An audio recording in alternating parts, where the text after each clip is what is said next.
de notre pôle de formation et de recherche en santé. François Lemaire est très connu, en tant que Parisien, c'est bien François Lemaire qui est très impliqué dans la recherche clinique, qui était responsable pour toute la recherche clinique à la PHP, qui maintenant s'est beaucoup impliqué aussi dans les aspects éthiques. La recherche, c'est bien sûr la mission centrale de l'université, et par cette recherche, on va améliorer nos connaissances et répondre à notre mission sociétale. Mais c'est vrai que la recherche, ça va impliquer des personnes humaines, donc il va falloir recueillir leur participation. Leur participation, ça implique des questionnaires, des examens, etc. Tout un tas de sortes de choses qu'on leur demande de faire. Mais en contrepartie, il faut que la recherche, les chercheurs, respectent la dignité des patients, des participants, donc respecter leurs droits. D'où l'importance de mettre en place des règles éthiques pour la recherche du médical. Alors le titre de la conférence s'intitule « L'éthique de la recherche de Nuremberg à nos jours ». Ça fait référence au code de Nuremberg de 1946, si je ne me trompe pas. Mais j'ai cru comprendre aussi que les Allemands avaient déjà, dès 1931, évoqué le problème de consentement, mais qui l'ont bien oublié pendant une période.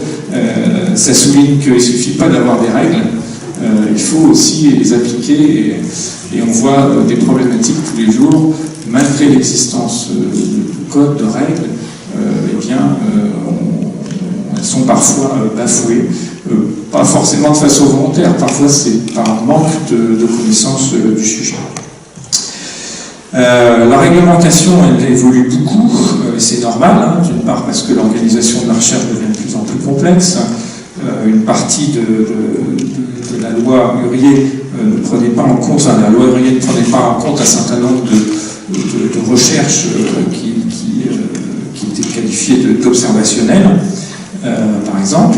Et d'autre part, la société évolue aussi beaucoup, et les personnes sont de plus en plus en recherche d'information, et le principe de respect de l'autonomie de la personne devient plus important. Alors cette conférence accorde pour nous une résonance toute particulière avec tout ce qu'on essaye de développer dans le cadre de l'espace éthique régional, sous la direction de Grégoire Moutel, que je remercie publiquement pour toutes ses actions et tout son dynamisme. Et puis ça va aussi bien au-delà de l'éthique, de la déontologie, de l'intégrité scientifique, qui sont des sujets très au cœur de l'actualité actuellement. Donc bienvenue François, et puis très bonne conférence à toutes et à tous. Merci, je vais introduire dans mon micro et vous présenter les excuses de Christophe Cassel, directeur général du CHU, qui aurait aimé être parmi vous, pour rappeler toute l'actualité du thème que vous traitez, et rappeler que la semaine dernière, Jean-François Delfrécy, qui est président du comité national, son titre exact, président du comité consultatif national d'éthique, était intervenu auprès de la conférence nationale des DG de CHU pour rappeler que les espaces de réflexion éthique seraient mobilisés dans le cadre de la révision des lois de bioéthique. Et on voit toute l'actualité des thèmes que vous traitez, et à quel point la réflexion que vous menez est importante, et ce thème de la recherche, comme l'a rappelé le doyen, l'est aussi.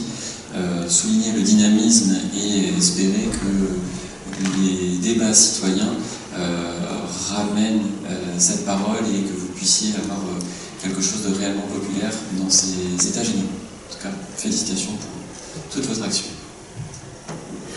Monsieur le directeur, monsieur le doyen, donc, comme il est d'habitude, je vous remercie aussi, parce que sans vous, nous ne serions pas là. Donc juste pour effectivement rebondir sur les deux sujets qui, en apparence, ne sont pas liés, parce qu'il y a la loi sur la recherche d'un côté, et de l'autre côté, il y a les lois de bioéthique. Néanmoins, vous l'avez bien vu que dans les propos liminaires, il y a quand même pas mal de thématiques qui sont quand même connexes, autour de l'information du patient, autour de la conservation des éléments et produits du corps humain, autour, j'ai envie de dire, de l'intégrité scientifique, on voit bien que ça touche tous ces secteurs-là. Donc effectivement, l'espace de réflexion éthique a pour mission d'animer les débats publics sur ces sujets-là. Comme l'a dit monsieur le directeur, On a beaucoup œuvré avec Jean-François Delfrécy pour que les régions soient associées au processus de révision des lieux bioéthiques, et particulièrement la région normande. Donc je remercie M. le doyen de mon dynamisme, mais c'est vrai que je suis très heureux d'amener aussi ça en Normandie, puisque Jean-François Delfrécy viendra le 9 avril. Vous êtes invité à une conférence débat citoyen avec les étudiants du campus. Vous êtes invité à venir l'après-midi et il restera là de 18h à 20h, il fera un exposé sur les perspectives de révision des lois bioéthiques. Et l'idée d'associer les territoires, elle est double. La première, j'y crois beaucoup, c'est que les gens s'approprient ces sujets-là. Ça ne sert à rien de faire des textes de loi si les gens ne se les approprient pas en termes de compréhension, parce que c'est leur vie quotidienne qui peut en dépendre par moment. L'exemple typique, c'est le monde organe, on peut tous y être confrontés. Un autre exemple, c'est la procréation médicalement assistée, donc je crois beaucoup. Après, il y a une dimension un peu plus politique qui peut être polémique, c'est que nos chers aînés nous disent qu'il faut associer les citoyens à la refonte de la loi. Alors, on est censé faire remonter des idées des citoyens auprès du législateur. J'y crois moins, pour être très honnête. Ça ne veut pas dire qu'on ne peut pas porter de temps en temps une idée nouvelle, si jamais elle vient du territoire, mais voilà comment les choses se construisent. Alors, quant à François Lemaire, donc, il a été présenté par notre doyen, donc à titre personnel, pour moi c'est aussi quelqu'un que j'ai beaucoup suivi comme un exemple dans mon jeune parcours universitaire, maintenant un peu moins jeune peut-être pour moi que pour lui. Il est venu accompagné d'une personne que j'aime beaucoup, qui s'appelle Ingrid Caille, qui est juriste, qui se trouve avoir été associée comme rapporteur au Conseil d'État dans la processus de révision et de réécriture des dernières lois de bioéthique. Donc, elle a une appétence depuis un certain nombre d'années sur ces sujets-là. Je pense sans médire qu'elle a aussi accompagné François Lemaire, certains de ses travaux, que de temps en temps c'est un peu son Jiminy Cricket. Donc c'est la raison pour laquelle ils sont là tous les deux ce soir, donc ils vont faire un binôme. On a mis un titre de soirée volontairement large, parce que François Lemaire a découvert ou redécouvert ou revisité les archives de Nuremberg, et je pense que c'est important qu'on parte de cette vision et qu'on mette en valeur ce travail. Et puis ils glisseront, je pense, légèrement et subtilement, je le sais, vers l'actualité et vers les nouveaux textes. Et en seconde partie, je pense que si vous avez des questions à poser, parce que ces nouveaux textes posent des questions sur l'encadrement d'éthique de la recherche, et puis M. le doyen l'a souligné, nous on est en train de mettre en place un comité d'éthique locale de la recherche pour essayer d'envisager la prise en charge de tout ce qui ne sera pas du ressort des CPP. Voilà, on aura des articulations de ce type à débattre entre nous. En tout cas, je les remercie de leur venue, et puis je passe la parole à François. Voilà, puisqu'il y a des textes extrêmement contraignants qui encadrent la recherche sur l'homme, en France depuis 1988, donc c'est pas si vieux que ça, c'est même assez récent dans l'histoire de la recherche. Et dès qu'on parle de recherche médicale, d'éthique de la recherche médicale, de législation, il y a un repère absolument incontournable qui est le procès de Nuremberg des médecins. Je pense que vous connaissez tous le procès de Nuremberg, le procès de Nuremberg qui a été le procès des dignitaires nazis. On va parler d'autre chose. On va parler d'un deuxième procès de Nuremberg qui s'est tenu 6 mois après et qui était un procès uniquement consacré aux médecins nazis. Alors là encore, je vais vous dire ce dont on ne va pas parler. Tout le monde connaît, je pense, Auschwitz. Tout le monde sait aujourd'hui ce qu'a été la Shoah. Tout le monde sait aussi qui étaient ceux qui étaient dans ce camp. Et dès qu'on parle de médecine, de recherche médicale, de Shoah, il y a un nom que tout le monde connaît, c'est Mengele. C'est Mengele et ses expériences sur les jumeaux que vous voyez ici. Mais on ne va pas parler de ça, parce que vous avez 2 types de recherche médicale menée dans l'environnement des camps. L'un était tout ce qui touchait à les théories raciales du Troisième Reich, et qui était donc l'idée de sélectionner les populations aryennes qui étaient les surhommes, et puis surtout de s'intéresser aux sous-hommes qu'on voulait éliminer. Et c'est cette recherche-là qui a été faite à Auschwitz. Elle est connue, il y a des documentaires. Je vais vous parler, moi, d'une autre recherche qui se menait non pas dans les camps d'extermination, que vous voyez sur cette carte, les camps d'extermination que vous connaissez, Treblinka, Auschwitz-Birkenau, Bobibor, tous ces camps-là, étaient non pas en Allemagne du tout, mais en Pologne et en Ukraine, pour des raisons historiques. Et c'est là que se sont situées ces fameuses recherches raciales, notamment à Auschwitz. Mais il y a eu d'autres recherches qui ont été menées, eux, dans les camps de concentration allemands. Vous voyez, ils ne sont pas placés au même endroit, ceux-là sont en Allemagne. Et dans ces camps, il n'y avait pas spécialement des juifs, des tziganes. Il y avait des résistants, il y avait des condamnés de droit commun, il y avait des communistes, il y avait des Français, à Perenwald en particulier. Et ceux-là n'étaient pas dans les camps d'extermination. La mortalité était très élevée, vous savez, mais ce n'était pas 95 ou 98%. Mais la particularité de ces camps, vous voyez là-haut, je ne sais pas si vous pouvez lire, par exemple les camps de Ravensbrück pour les femmes, de Buchenwald, étaient, j'ai pas de pointeur, étaient tout proches de Berlin. Et vous avez là plus bas, dans le sud, en Bavière, un camp connu pour cette expérience aussi médicale, qui était Dachau. Et lui, il est tout près de Munich. Et puis vous avez celui-là, qui nous concerne un peu plus, puisque c'est le Struthof, il est près de Strasbourg, qui était à l'époque une faculté de médecine allemande. Les médecins français n'y étaient pas. Et pourquoi est-ce que c'est intéressant? C'est parce que ces camps-là étaient auprès des facultés de médecine allemande. Et maintenant, je vais vous parler de la recherche médicale qui était faite dans ces camps et qui était faite par des professeurs de faculté. Allemands, bien sûr, et nazis, toujours. Alors, un peu cette deuxième dimension de la recherche, donc, qui n'est pas la Shoah, Mengele, est passée inaperçue un peu pendant des décennies. Et c'est vers les années 1990, lorsqu'on a célébré le 50e anniversaire du procès de Nuremberg, aujourd'hui c'est le 70e, le 50e, il y a 20 ans, des articles de réflexion nouvelle a été menée et on a revisité Nuremberg. C'est ce à quoi faisait allusion Grégoire à l'instant. Vous avez pas mal d'articles, dont ce livre, qui reflètent cette nouvelle approche du procès de Nuremberg des médecins. Vous allez voir en quoi ça concerne la recherche biomédicale d'aujourd'hui. Donc ce procès s'est tenu à Nuremberg aussi, dans les mêmes locaux que ceux qui avaient accueilli le procès des dignitaires nazis 6 mois avant, Göring, Goebbels. C'est le même endroit, c'est des photos probablement que vous connaissez déjà, mais maintenant dans le box, ce sont des médecins, uniquement des médecins. Et ils sont accusés d'avoir commis des crimes, mais sous couvert de recherche biomédicale. Et le ton a été donné par le procureur, c'est un procès purement américain, je ne vous l'ai pas dit encore, alors que le procès d'avant, c'était les 4 puissances alliées, y compris la France, alors que maintenant c'est un procès purement américain. La guerre froide est là, et il n'y a plus de coopération avec les soviétiques en particulier. Et donc ce monsieur, le brigadier général Taylor, très fort Taylor, et il ouvre le procès d'une façon spectaculaire en disant c'est un procès criminel, et vous allez avoir à juger des criminels, mais dit-il, ces criminels sont particuliers. Ils n'ont pas agi dans l'excitation, ils n'étaient pas des pervers, certains ont été des sadiques, mais certainement pas tous. Et ils n'étaient pas ignorants, dit-il, et plus que ça, certains étaient des médecins tout à fait reconnus et des savants distingués, dit-il. Vous allez voir par la suite que c'est bien le cas. Et pourtant, ils sont tous responsables de leurs actes. Ce que le procès va essayer de montrer, c'est comment cela a été possible.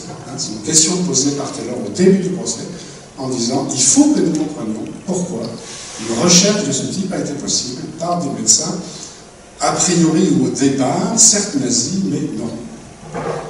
Et je répète, des professeurs de faculté qui profitaient des détenus à leur disposition. Et si je vous liste maintenant les recherches qui ont été menées dans les camps, ces recherches-là, de nouveau, on n'est pas dans le registre racial, on est dans le registre de la médecine, et une médecine qui visait à soigner les soldats allemands. C'était extrêmement utilitaire. Toutes ces recherches étaient faites dans le but de soigner les affections, les maladies, les infections qui touchaient les soldats allemands. Vous aviez la haute altitude à Dachau, qui concernait les pilotes, recherche sur la tolérance à l'hypoxémie, le froid, l'hypothermie, c'est-à-dire les pilotes qui tombaient dans la mer du Nord et qui étaient gelés très très rapidement. Donc ces recherches-là visaient à prévenir l'hypoxémie, à soigner l'hypothermie, pardon. Et puis vous avez, bon, évidemment, quelques quelques recherches raciales tout de même, mais beaucoup, le sérum anti-gangréneux avait été essayé. Et vous avez aussi le traitement de la gangrène gazeuse, qui touchait les soldats, et le typhus, qui était à l'époque la terreur des soldats. Et donc énormément de recherches ont été faites, notamment à Strasbourg, sur le typhus, sur des détenus français qui ont laissé leur témoignage. Donc là, vous avez des photos, il y a beaucoup de photos de ce procès qu'on trouve sur Internet. Vous avez là, par exemple, un détenu qui est plongé dans une cuve d'eau avec des blocs de glace, et les médecins notent soigneusement la décroissance de la température et les différentes manifestations physiologiques de la maladie.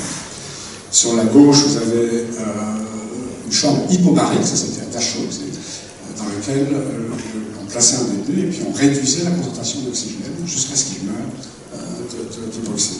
À droite, c'est la chirurgie qui était faite à Ravensbrück sur les femmes. Vous verrez un exemple tout à l'heure. Voilà, alors, ça c'est pour l'introduction de ce procès. Et vous voyez en quoi il nous concerne aujourd'hui, puisque c'était des médecins comme nous, qui ont fait de la recherche médicale dans une visée qui était une visée presque, on pourrait dire, altruiste. C'est une visée de guérir, de comprendre les maladies qui touchaient les soldats. Alors on va voir 3 personnages clés qu'on peut suivre. Le premier, c'est Léo Alexander. Vous voyez là, c'était un des experts de l'accusation. Léo Alexander était un médecin allemand, on voit encore là en train de présenter au jury une ex-détenue. Il est en train de montrer là qu'elle a une grosse cicatrice sur la jambe parce que les chirurgiens allemands lui avaient enlevé un pouce. Ils lui avaient enlevé le carbonné pour voir comment ça repoussait. Donc Léo Alexander, qui est un médecin allemand, juif, qui s'est heureusement se retrouvé en Chine en 1933. Il n'est pas rentré en Allemagne parce que ses parents lui ont dit ne reviens pas, tu n'auras pas de carrière, ne reviens pas. Il est parti aux États-Unis, il a une carrière aux États-Unis, pendant la guerre, s'est engagé, comme beaucoup d'Européens qui avaient immigré, est en Angleterre d'abord, et puis en 1945, à la fin de la guerre, les autorités américaines l'ont recruté, parce qu'il était allemand, médecin allemand, pour aller faire des enquêtes dans les camps de concentration, pour avoir les informations médicales. L'idée initiale n'était pas très généreuse, l'idée initiale était de récupérer, si possible, les données que les médecins allemands avaient acquises pendant la guerre. Donc vous savez que le même s'est fait au Japon, dans la fameuse unité 731. Et on l'a envoyé donc en mai-juin 1945, dès la fin de la guerre, à Dachau. Dachau, c'est ça, il est arrivé là pour faire son enquête. Et il s'avère que les Allemands, comme ils ont fait beaucoup, avaient détruit toutes les pièces. Il n'y avait plus rien. Donc pendant 15 jours, il a cherché, il n'y avait plus rien. Des laboratoires vides, des tables, vous savez pas très bien ce qui se passait. Et puis soudain, on a découvert la cachette d'Himmler. Himmler, qui était le chef de la SS, et donc avait l'autorité sur toutes ses recherches, était parti avec ses archives, les avait laissées dans une cave, et on a trouvé soudain toutes les archives de 5 ans d'expérience médicale. Et de tout. Les noms, les convois, les détenus, les médecins, leurs noms, leurs rapports scientifiques, tout était disponible. Et donc Alexander a repris son enquête, il a interrogé pendant 4 mois tout ce qu'il a pu trouver, il a produit un rapport et puis il a retourné aux États-Unis. Et puis le procès s'est ouvert, 6 mois après.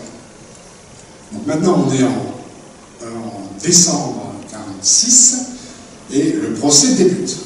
Et donc les 23 détenus sont dans le box et Léo Alexander démontre il passe des heures à expliquer avec des tableaux, des photos, des diapos, des bouts de film, il montre ce qui s'est passé. Et vers la fin du procès, il y a une section qu'on appelle éthique. Et on fait intervenir des grands experts. Et le premier qui est appelé en janvier 1947, vous voyez, on est déjà bien avancé dans le procès, est un dénommé Werner Leibrandt, qui est un psychiatre allemand, historien de la médecine, un opposant au nazisme qui a été persécuté, qui a été chassé de son emploi, mais qui est survécu. Et quand il vient témoigner au procès, on l'interroge sur l'éthique médicale. On essaie de comprendre pourquoi est-ce que c'était permis de faire ces choses-là, même du point de vue allemand, comme on le connaît.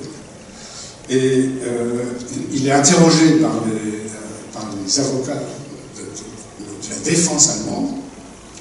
c'est un procès américain. Donc c'est comme au cinéma, hein, c'est un procès contradictoire. Les témoins sont agressés par les avocats. Et Servatius, qui est l'avocat de Karl Brandt, qui est l'accusé majeur, hein, le médecin personnel de Hitler, lui pose la question. Il lui dit, mais c'était leur défense. Ils ont dit, mais nous, c'est l'État qui exigeait ça.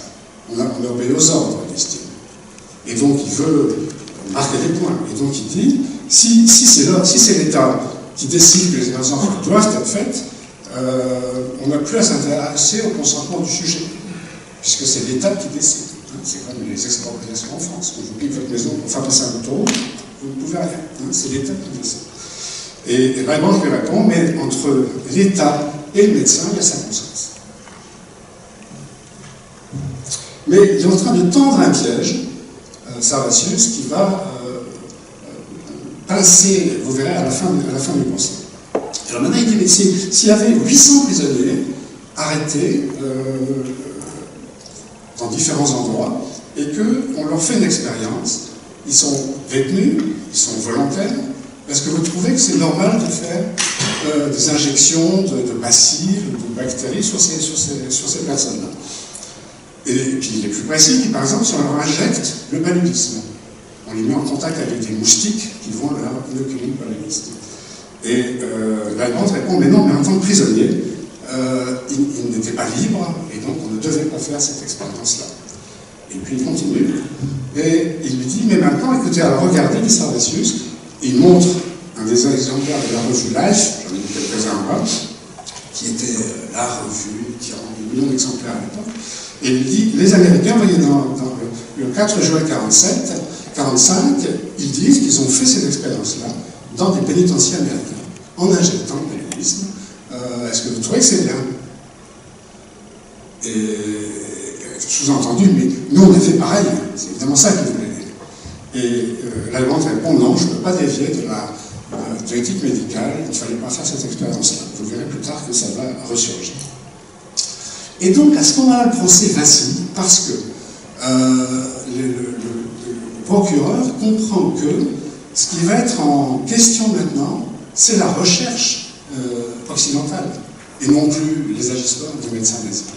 Et c'est en ça que ça nous concerne maintenant, puisque c'est bien les agissements de la recherche des chercheurs aux États-Unis, en Angleterre, en France, qui étaient maintenant accusés. Et Taylor craint que de ce procès ressorte la destruction de la recherche biomédicale pour des raisons éthiques. Et à ce moment-là, on fait appel à M. Alvey, professeur Alvey, qui est un professeur de physiologie de Chicago, spécialiste de médecine aérospatiale, et c'est lui qui est censé venir éclairer le jury sur l'excellence de l'éthique de la recherche aux États-Unis. Et donc lui, il arrive en avril ou juin, en juin 1947.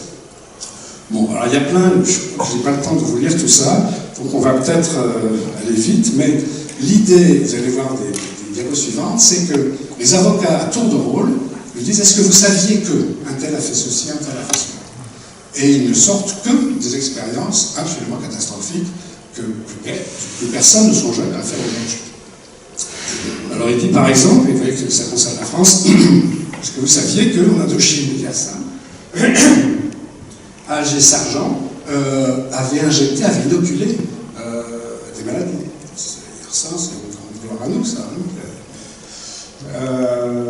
Est-ce que vous saviez que on avait travaillé sur des êtres humains? Alors après, ça va plus vite. Hein. Savez-vous que Blanc et je ne sais pas qui ont infecté des sujets vaccinés? Non. Est-ce que vous connaissiez les expériences de Otero qui a infecté du typhus? Non. Est-ce que vous connaissiez les expériences de Yersin et Laval qui ont infecté des coulis? Attention, des coulis. Ce n'était pas des Français colons. Est-ce que vous connaissez les mêmes expériences à Alger de Sargent? Non. Et alors, Alvey se débat et dit, vous voyez, ça c'est la transcription littérale du procès. Il dit, non, je ne connais rien de ces obligations légales, dit Alvey. Et l'avocat allemand, Sauter, lui dit, on imagine très bien la scène, hein, vous ne connaissez rien de cela, docteur. Hein, sous-entendu, qu'est-ce que vous venez faire là si vous ne connaissez rien? Et puis alors après, il dit, vous nous avez dit que les principes américains de l'éthique médicale avaient été publiés. Et il lui demande, mais quand c'était? Il savait la réponse. Et c'est en décembre 1946, c'est-à-dire un mois après l'ouverture du procès. Donc ça veut dire que le texte écrit qui était disponible avait été écrit pour le procès. Et là encore, sous-entendu, il n'y avait rien d'écrit d'abord. La réalité, c'est qu'il n'y avait aucun texte écrit aux États-Unis, ce n'était pas le cas en Allemagne, mais aux États-Unis, qui réglementait la recherche biomédicale. Et donc là encore, elle avait été prise au piège. Bon, vous me dites si ça va? Ça va? Donc les objecteurs de conscience n'ont rien à faire, pourquoi pas de la recherche. Et il répond donc que les prisonniers d'un pénitencier peuvent consacrer tout leur temps aux expériences, et puis surtout on peut les contrôler, évidemment. Vous voyez le niveau de la réponse. Et alors après, il revient sur l'expérience américaine. Moi je vais passer ça là. Et on arrive aux Philippines. Et vous avez utilisé des sujets, c'est publié ça, des indigènes qui ne parlaient pas anglais, qui ne pouvaient pas comprendre ce qu'on leur faisait. Et Harry ne peut que, évidemment, acquiescer. Et en plus, il s'est trompé sur le BLR. Et alors après, ça c'est la fin, Rose, qui est un autre avocat, lui dit, mais au fond, vous trouvez normal que les Philippins vous aient donné ces sujets-là pour faire cette expérience. Et alors elle y répond, et là c'est le piège, mais c'était des prisonniers condamnés à mort.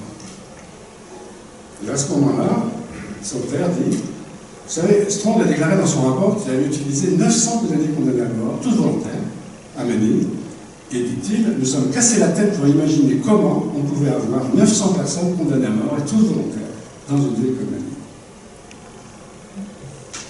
Bon, alors vous en concluez ce que vous voulez, mais bien évidemment, ce qu'avaient fait les Allemands, dans des conditions particulières, n'était pas fondamentalement différente de ce que, à certains égards, de ce que la médecine traditionnelle et officielle faisait à ce moment-là dans le monde occidental civilisé. Alors évidemment, le procès s'est terminé, vous savez sans doute qu'il y a eu des condamnations à mort, 7, beaucoup d'ailleurs, et les emprisonnés à vie ont été, vous savez aussi sûrement, libérés très rapidement à cause de la guerre froide, des besoins qu'avaient les Américains d'avoir des Allemands comme alliés dans les conflits qui se profilent. Et ce qui nous intéresse ce soir, c'est que dans ce contexte-là, les juges, les 4 juges, à la fin du procès, ont édicté ce qu'on appelle maintenant le Code de Nuremberg, et qui est le premier texte, à certains égards, éthique et qui vise quand même au réglementaire sur la recherche biomédicale. Et le texte, si vous le connaissez déjà, parle bien de recherche biomédicale. Là, on n'est plus du tout dans le nazisme, on n'est pas dans les recherches raciales supposées, on est dans la recherche biomédicale. C'est d'autant plus vrai que tous ces préceptes-là restent aujourd'hui, et c'est une vérité que vous verrez tout à l'heure. Avec un article 1, on connaît surtout celui-là, qui dit qu'il est absolument essentiel d'obtenir le consentement volontaire du malade, et après on explique ce que ça veut dire. Donc c'est la première fois, c'est pas la première fois à vrai dire que c'est dit comme ça, parce que notamment les Allemands avaient déjà des textes qui disaient cela. Mais l'article 9 est peut-être encore plus intéressant, parce que celui-là, il est réellement novateur, il dit le sujet humain doit être libre de se retirer. Et là, vous avez une affirmation très droit de l'homme, si vous voulez. C'est-à-dire que ce n'est plus le médecin qui doit décider s'il faut arrêter l'expérience, c'est dit ailleurs, ça, bien sûr, si elle tourne mal, c'est dangereux. Mais le patient, le participant, lui-même peut s'extraire d'une recherche. C'est le deuxième article fondamental du Code de Nuremberg. Alors, vous allez voir que le déclaration d'Helsinki, qui est venu 20 ans après quand même, a précisé cette notion, et c'est le modèle qui va vous dire dans un instant. Alors, là vous avez ce procès spectaculaire qui montre l'ignominie de certaines recherches, et on pense tous, quand on lit ça, quand on comprend ça, que c'était fini, les expériences limites que pouvaient faire les médecins. Et je vous pose la question, qu'est-ce qui s'est passé après le procès? On est en 1947, avec une couverture médiatique mondiale. Alors la réponse, je ne sais pas si vous les inquiétez, mais c'est rien passé. jamais passé. Alors aux États-Unis, c'est pire que ça continue. Sur un autre que je vais vous raconter. Mais pourquoi? Toujours dans les années 90, quand on réfléchit avec le recul à Nuremberg, pourquoi? Et un des bioéthiciens américains, J. Katz, a dit que c'était un code pour les nazis, pour les barbares, mais les médecins normaux, ils n'avaient pas besoin de ça, puisqu'ils avaient leur conscience, et Hippocrate, et ils ne faisaient pas des choses pareilles. Alors, ils faisaient justement dans les prisons, les Américains. C'était l'endroit parfait pour faire de la recherche. Un bouquin, par exemple, celui-là qui est extraordinaire, c'est des hectares de peau, c'est tout un bouquin. Vous voyez le dos de ce détenu, avec probablement des cicatrices d'une centaine de biopsies. Parce qu'au début, c'était de la dermatose. Finalement, c'est une biopsie. Et ce bouquin raconte tout ce qui a été fait pendant 20 ans, 25 ans, presque 30 ans, en recherche dans les pénitentiaires et les prisons. Bon, c'est pareil, je ne vais pas tout vous lire, mais vous pouvez à toute allure, les hépatites, la polio, le vaccin savage, la stérilisation pénitentiaire, inoculation de la syphilis, ça c'était assez visible, connu par les schémas américains, le vaccin SALP aussi, ensuite, après le vaccin SALP, injection de cellules cancéreuses vivantes, puis il y en a comme ça, sur les lactites. Alors, quand on s'est interrogé après, évidemment, on a essayé de réfléchir à ce qui s'est passé, et alors les réponses sont assez cyniques.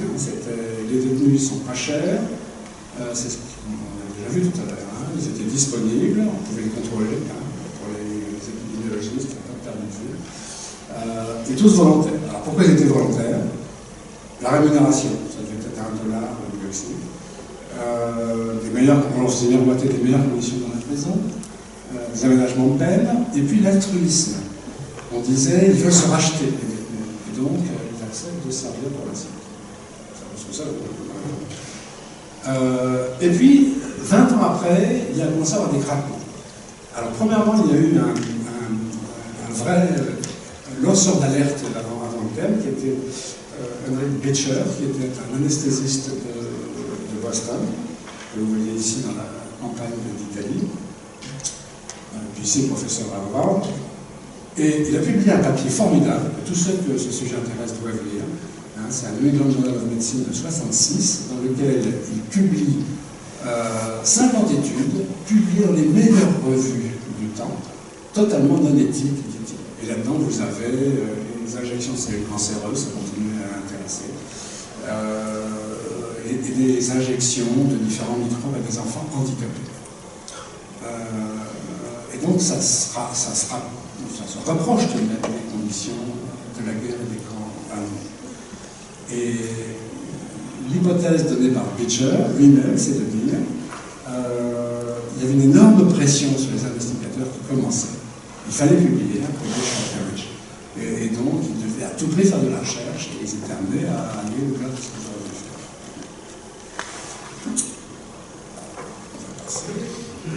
Alors, là, ce scandale-là de Beecher, c'est resté confiné à la sphère médicale. Ça n'est pas sorti. Ça a gêné un peu les médecins. Beecher a été protégé parce qu'il était professeur à Harvard. Mais ça n'est pas sorti à l'extérieur. Mais en revanche, qui a fait le scandale, c'était Tuskegee. En général, je demande une audience comme vous, qui connaît Tuskegee? Et en général, en France, personne. Voilà. Si quelqu'un connaît. Aux États-Unis, tout le monde connaît. Tout le monde connaît. Parce que ce sont des expériences qui ont été débutées dans les années 30 aux États-Unis par l'équivalent de l'NIH de Washington actuel. Et les chercheurs avaient isolé une population de noirs syphilitiques dans le sud, dans l'Alabama, des régions où la syphilis était extrêmement prévalente à l'époque. Ils avaient constitué une cohorte de 400 jeunes noirs syphilitiques et qui voulaient suivre jusqu'à la fin, pour documenter, disait-il, l'histoire naturelle de la syphilis. L'histoire naturelle, ça veut dire pas traitée. Vous savez que la syphilis a été la maladie du XIXe siècle. Tout le monde connaissait la syphilis de A à Z, mais dans le climat américain de l'époque, peut-être que chez les Noirs, c'était pas pareil. Et donc, il fallait recommencer chez les Noirs. Et donc, ces médecins venaient une fois par an, faisaient des prélèvements, faisaient même des PL, vous voyez, mais ne soignaient pas. Et quand la pénicilline était introduite, le traitement de la syphilis qui l'a fait disparaître, ils avaient un petit papier disant « Je suis dans un essai et il ne faut pas me donner de pénicilline ». Et alors, combien de temps ça a duré? Vous savez, vous savez pas. Mais commencé en 1932, je crois, interrompu pour les surveillants en 1972. Donc bien après le Nobel, bien après le Nobel. Vous avez sur la droite une photo que j'aime bien de Bill Clinton, qui leur a fait sur New York, d'abord, une grande séance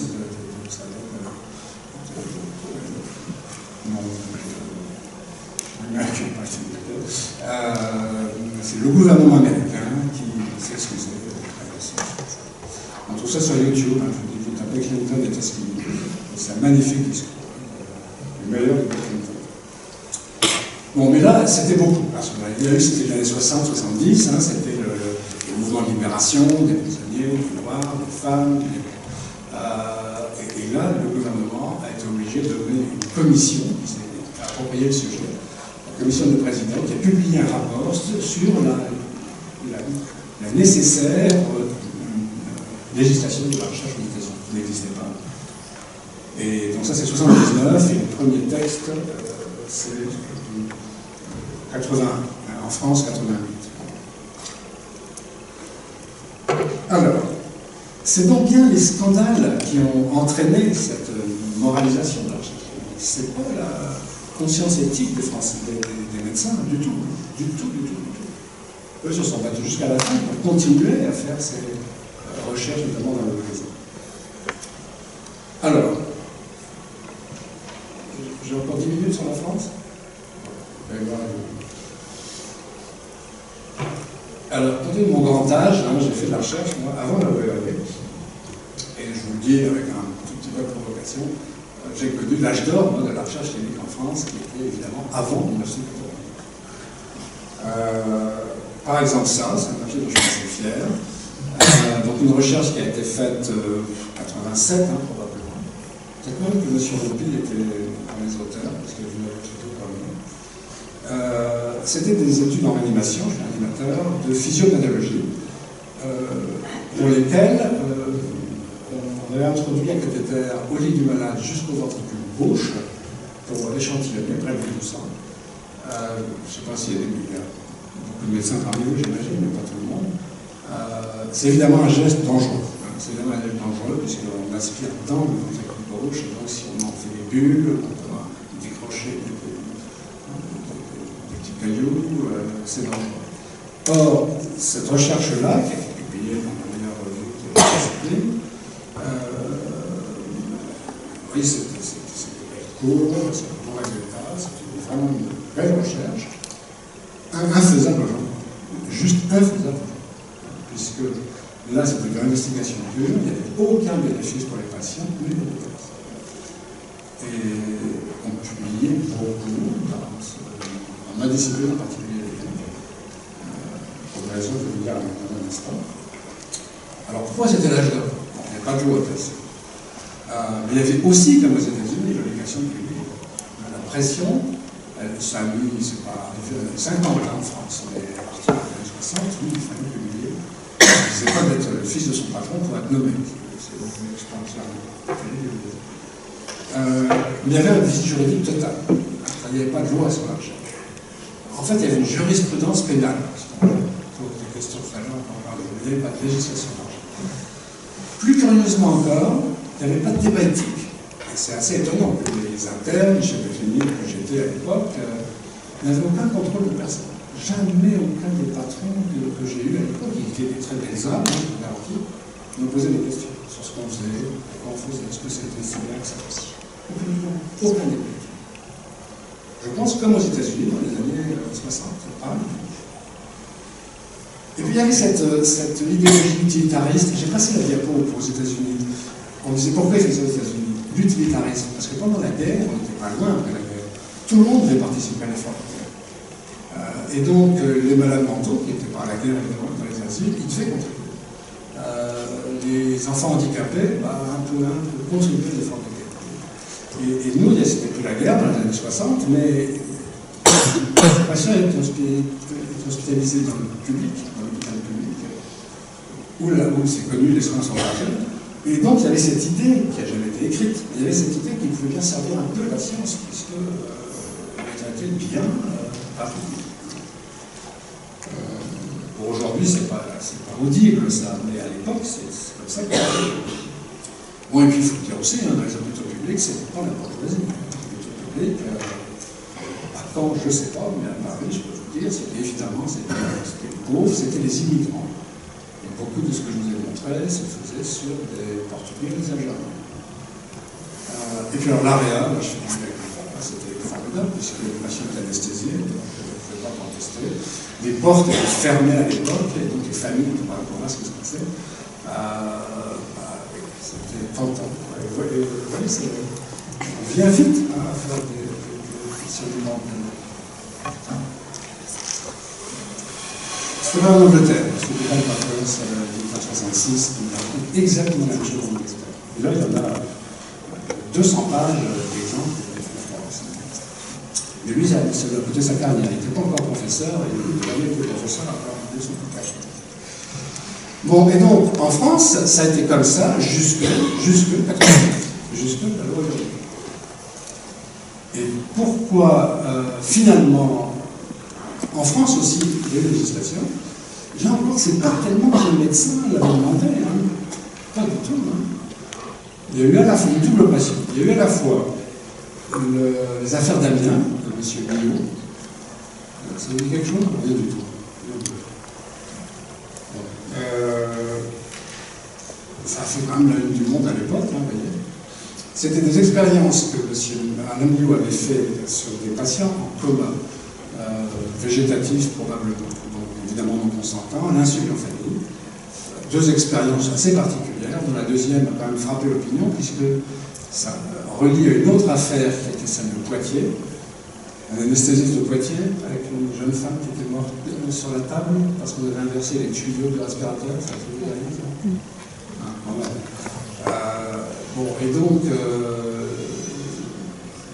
je sais que cette malheureuse patiente était morte parce qu'elle avait inhalé un gaz sans oxygène, qui était le protoxyde d'azote, son anesthésie, par erreur ou manipulation de tube. Et donc, M. Millot pensait, il y avait une question qui était posée, c'est qu'elle n'avait pas bleui, elle était morte, mais sans cyanure. Et si elle était morte de manque d'oxygène, elle aurait dû être toute bleue. Donc, il y avait une question scientifique posée. Donc, Alain Millot a bien appris une autre patiente en coma végétatif, et il a ventilé avec du proto pur, sans oxygène, puis il a filmé, pour voir ce qui allait se passer. Et puis il a envoyé la cassette au tribunal pour témoigner en tant qu'expert indépendant, en quelque sorte. Bon, c'est terrible. Et donc la ministre de l'époque a quand même fait le message de service. Et puis surtout, M. Chirac, le Premier ministre de cohabitation à l'époque, a demandé au Conseil d'État un rapport sur faut-il ou non légaliser la recherche médicale. Et donc ça, c'était la première raison, mais la deuxième, qui était peut-être la plus forte, était qu'il y avait un problème en France. Je vous ai dit que la jurisprudence pénale reconnaissait la recherche. Il y a eu des affaires de contentieux sur la recherche. Et les juges avaient toujours admis que lorsque la recherche avait un but thérapeutique, je ne connais pas le terme, avait un but thérapeutique, elle était légitime. Mais en revanche, sans but thérapeutique, c'est-à-dire physiopathologique, surtout sur les volontaires sains, elle était interdite. Et qu'est-ce que ça embêtait, ça? L'industrie pharmaceutique. Parce qu'elle avait besoin de faire des phasins, c'est-à-dire des premières études de médicaments sur l'homme, qui étaient sains, les volontaires sains, les fameux volontaires sains. Et ça les embêtait beaucoup, pour des bonnes raisons, c'est-à-dire qu'ils étaient obligés de faire leurs phasins à l'étranger, ou les pharmacologues qui les faisaient en France risquaient, eux, des sanctions pénales, pour empoisonnement, beaucoup épicé. Et je pense que c'est ça qui a été la vraie motivation du législateur lorsqu'il a promulgué cette loi. Et donc, en décembre 1988, est promulguée la première loi française sur la recherche, qui est la loi Serge Kahn, qui a changé du jour au lendemain la façon de faire la recherche. Hein, j'ai fait tout ça. Les comités d'éthique qui regardaient tous les protocoles, le consentement signé par les patients, tout ce qui s'est passé avant le projet l'âge d'or était bel et bien terminé. Et après, les textes ont été modifiés, ont évolué, mais rien d'équivalent avec ce coup de tonnerre de décembre 1989. Je vous remercie. Donc pour la suite.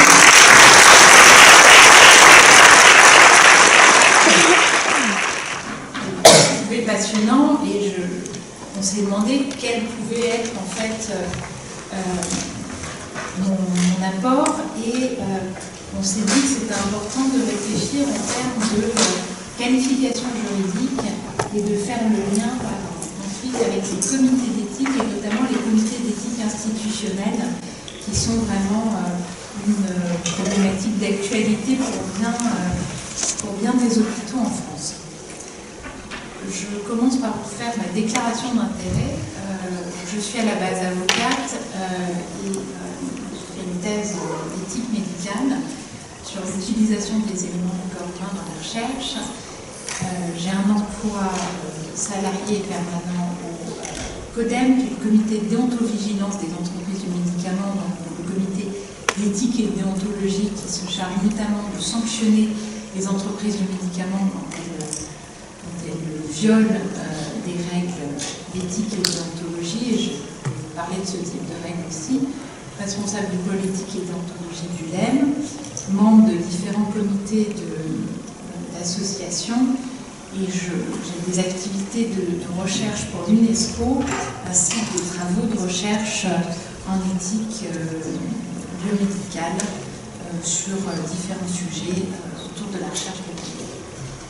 Donc, suite à Nuremberg, on l'a vu, il s'est pendant longtemps rien passé, et ce qui nous amène à nous poser la question de la valeur juridique du Code de Nuremberg, mais aussi de textes postérieurs, notamment la déclaration d'Helsinki. Et on peut s'interroger avec Georges Attal, qui était un des auteurs du livre sur le procès des médecins de Nuremberg. S'agit-il de règles d'éthique que les chercheurs et promoteurs peuvent ignorer en toute impunité? Et c'est ce qui s'est passé, enfin, ce qui ne s'est pas passé après Nuremberg peut le laisser penser, ou ces textes ont-ils atteint le statut de droit international des droits de l'homme? Ça m'amène à vous parler d'un procès intitulé aux États-Unis Abdullahi contre Pfizer, Pfizer étant le numéro 1 mondial des laboratoires pharmaceutiques, qui a donné lieu au un titre du journal Le Monde, Mort sous antibiotiques. L'histoire de ce procès, c'est le laboratoire Pfizer qui a mené des recherches au Nigeria en 1996, donc là aussi c'est quand même très récent, en proposant d'administrer un nouvel antibiotique à des enfants nigérians au moment d'une épidémie de méningite, et il en a résulté un certain nombre d'enfants décédés, alors même que à côté, juste à côté, dans le même bâtiment, même Médecins sans frontières administrait à l'époque aux enfants, aux autres enfants atteints de la même épidémie, un antibiotique validé. Les plaignants du Niger, estimant qu'il y avait une collusion entre le gouvernement du Nigeria et la firme pharmaceutique, ont essayé d'obtenir que le procès soit jugé aux États-Unis. Il y a eu toute une série d'arguments juridiques en faveur et contre, avec notamment la défense qui a argué qu'il y avait un problème de forum non-convenience, c'était pas le bon endroit où juger, parce que pourquoi juger aux États-Unis alors que ça s'était passé au Nigeria? Et la principale question qui nous intéresse là, c'est sur quelle base textuelle juger, quel droit appliquer. Et ce qui est très intéressant, c'est que une cour américaine du Second circuit, en 2009, a estimé que l'exigence du consentement éclairé est suffisamment universelle et obligatoire, spécifique et définissable et d'intérêt commun pour être considérée comme une norme de droit international coutumier. La Cour a estimé qu'il existe une interdiction dans le droit international coutumier de l'expérimentation médicale sur l'homme sans consentement, et elle a considéré en outre que les procès de Nuremberg ont une valeur fondatrice. Donc ça a fait en fait entrer le code de Nuremberg, et d'ailleurs pas que, d'autres jugements de ces procès dans le droit international. La Cour a indiqué qu'il y avait en fait une évolution de la prohibition qui faisait que ça rentrait dans une norme et qui était issue de ce qui s'était passé lors des procès de Nuremberg. Cette affaire, vous le savez peut-être, a inspiré un roman qui a donné lieu même à un film qui s'appelle The Constant Gardener en anglais, La conscience du jardinier de John Le Carré. Il en a été tiré un film en 2005 sur ce qui pouvait se passer donc, en Afrique comme expérimentation sur l'être humain sans consentement dans les années, fin des années 90, années 2000. Alors, qu'est-ce que c'est que le droit international coutumier? Il est reconnu comme l'une des sources de droit international par le statut de la Cour internationale de justice, dont l'article 38 dispose que la Cour, dont la mission est de régler conformément au droit international les différends qui lui sont soumis, applique notamment les principes généraux de droit reconnus par les nations civilisées. C'est le B qui est important. La coutume internationale comme preuve d'une pratique générale acceptée comme étant le droit. Donc là, ce qui est très intéressant, c'est que ce n'est pas du droit nécessairement qui est adopté par le Parlement, le gouvernement, comme on a traditionnellement tendance à penser que ce sont juste titre, que ce sont les principales sources de droit positif qui s'appliquent à tous, mais qu'il y a en fait, en gros, au-dessus des pays, une coutume internationale qui constitue le droit, parce que partout, en tout cas de nombreux endroits, on considère que c'est le droit. Alors bien sûr, cette interdiction d'expérimentation humaine sans consentement éclairé se retrouve dans de nombreux textes, certains qui sont du droit contraignant, et certains dont on peut se poser la question de savoir quelle est la valeur juridique de ces textes. On vient de le voir pour le Code de Nuremberg. Le pacte international relatif aux droits civils et politiques, c'est un traité international, donc lui c'est du droit contraignant. La déclaration d'Helsinki, dont on va parler un peu plus en détail, qui a été adoptée en 1964 et modifiée à 7 reprises depuis, qu'il y a eu des additions de notes explicatives. Mais on pense souvent, surtout dans le milieu médical, à la déclaration d'Helsinki comme un texte fondateur très important. Et quand on se pose la question de ce que c'est, je ne sais pas si vous le saviez avant aujourd'hui, mais en fait c'est une déclaration adoptée par l'Association médicale mondiale, donc par un groupe de médecins qui se réunissent et qui n'ont donc en soi pas de pouvoir normatif en aucune manière, de la même manière qu'un groupe de pharmaciens, un groupe d'avocats, un groupe de notaires qui se réuniraient n'auraient pas de pouvoir normatif global. On peut aussi citer un texte que j'aime beaucoup parce qu'il a une grande importance en pratique, qui sont les lignes directrices internationales d'éthique pour la recherche en matière de santé impliquant des participants humains. Ce sont les lignes directrices du SIOMS qui ont été, dans la première version date de 1993 et qui ont été révisées l'année dernière. Et qui, en fait, le SIOMS a été créé par et l'UNESCO et l'OMS. Et qui sont des lignes directrices qui vont très en détail, vraiment, qui sont très pratico-pratiques sur ces sujets et bien d'autres textes. Donc, quelle est la valeur juridique de ces textes? On a vu pour le Code de Nuremberg cette cour américaine, qui d'ailleurs n'a finalement pas jugé au fond parce qu'il y a eu un accord transactionnel. Mais qu'en est-il de la déclaration d'Helsinki, des lignes directrices du CIOMS, des chartes, des codes de conduite, des différents textes d'autorégulation qu'on croise tout un chacun tous les jours, en particulier dans le domaine de la recherche, où ça foisonne parce qu'il y a un peu une tradition, on l'a vu avec la présentation de François Lemaire, mais on va voir à quel point cette culture est importante.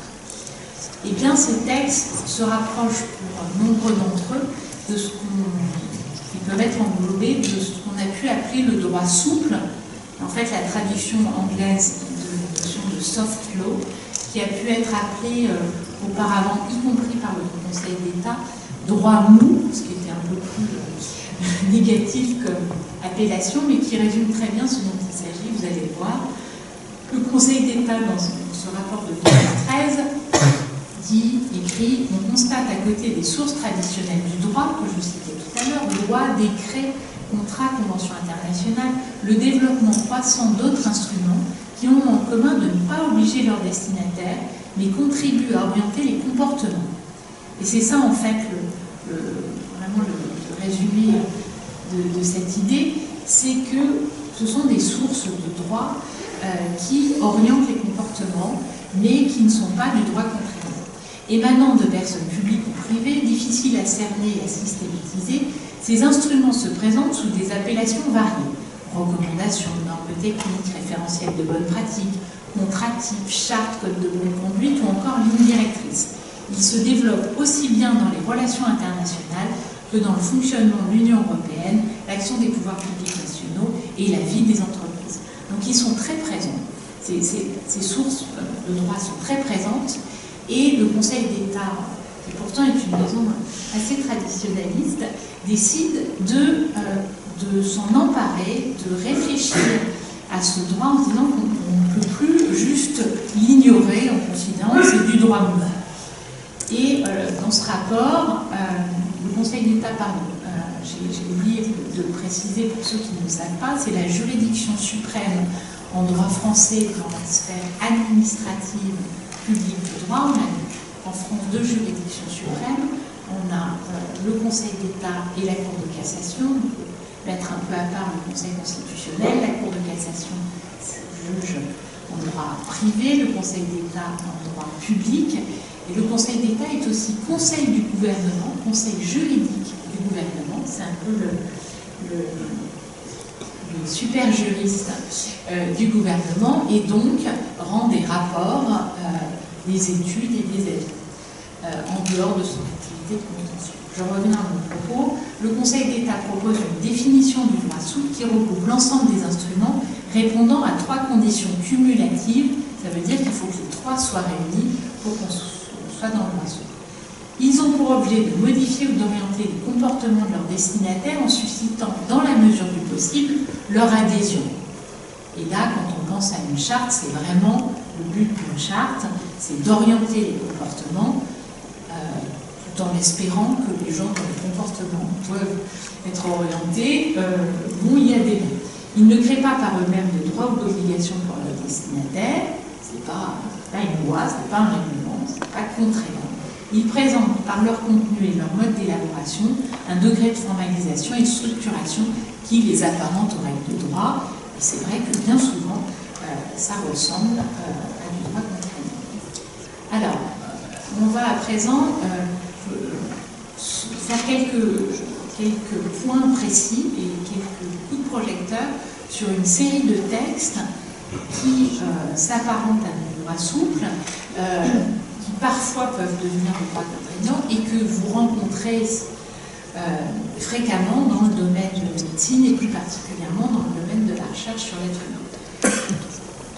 Quand j'ai commencé à travailler sur ces questions-là, un des textes, à l'époque je travaillais à l'Agence nationale de recherche sur le sida, dont le directeur est devenu président du CCNE, vous voyez là tout magnétique, eh bien on parlait beaucoup de ces bonnes pratiques cliniques ICH, qui sont des bonnes pratiques pour la recherche clinique.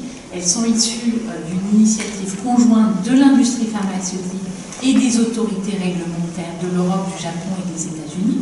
Donc c'est un processus assez unique et assez intéressant à étudier. sous forme d'une conférence, la conférence ICH, qui a pour objet l'harmonisation des procédures d'enregistrement du médicament.